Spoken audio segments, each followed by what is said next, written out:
নমস্কার।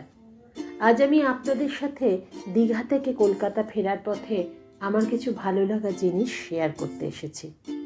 25শে ডিসেম্বর সকাল 7টার সময় সমুদ্রকে আবার দর্শন করে মেট্রো ক্যাফের সামনে রাস্তা দিয়ে যখন আসছি, দেখি রাস্তার পাশে প্রচুর ডাবের দোকান লাইন দিয়ে বসে পড়েছে।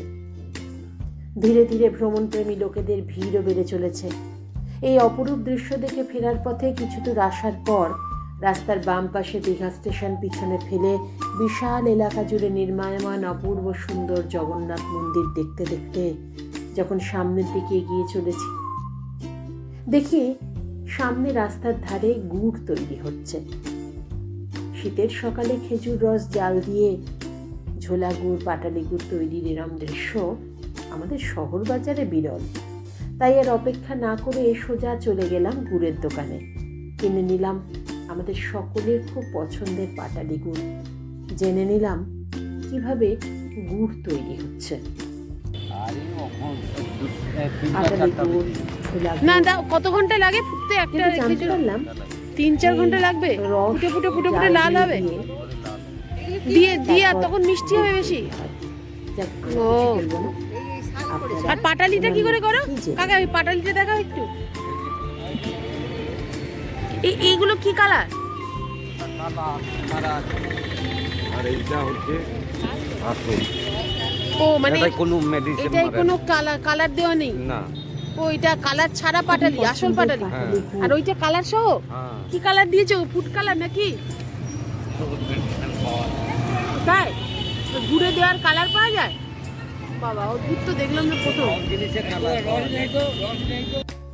ফাইনালি ওল্ড দীঘা পেরিয়ে আমরা সামনের দিকে এগিয়ে চললাম। রাস্তার দুধারে প্রাকৃতিক সৌন্দর্য এবং মেঘ ও রোদের লুকোচুরি খেলা দেখতে দেখতে আমরা সামনের দিকে এগিয়ে চললাম। কিছুতে এগিয়ে যাওয়ার পর কাঁথি পেরিয়ে আমরা আবার তার দেখা পেলাম। কার দেখা? ডাব। দীঘা যাবার পথেও পেয়েছিলাম, দীঘা থেকে ফেরার পথেও পেলাম। রাস্তার দুপাশে সারি দিয়ে ডাবের দোকান। এই দৃশ্যটা না আমার কাছে ভীষণ মনোরম। আপনাদের কেমন লাগে জানি না। যাক, অবশেষে আমরা যাওয়ার দিনের মতো ফেরার দিনেও একটা ডাবের দোকানের সামনে দাঁড়িয়ে পড়লাম। এই ভাইটি সদ্য ডাবগুলো পেরে নিয়ে এসছে। ওনার কাছে 60 টাকা, 50 টাকা, 40 টাকা 3 রকমের ডাব। একদম ফ্রেশ ডাব, আজকে এক্ষুনি কেটেছে। আমরা একদম ফ্রেশ 40 টাকা দামে 3টে ডাব কিনে নিলাম। ডাবের স্বাদ একটু অন্যরকম হবে। দেখি আগে খাই, তারপরে আপনাদের বলছি।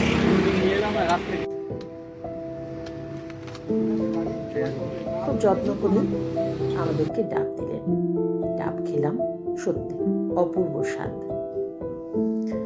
আবার আমরা ডাব খেয়ে সামনের দিকে এগোতে থাকলাম। এগোতে এগোতে হলদি নদী পার হলাম। এটা হচ্ছে হলদি নদী।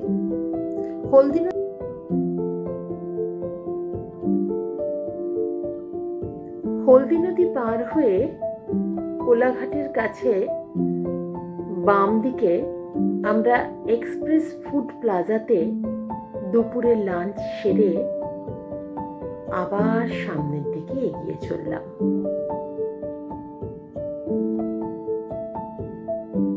যেতে যেতে পথে পড়ল কোলাঘাট ব্রিজ, রূপনারায়ণ নদী।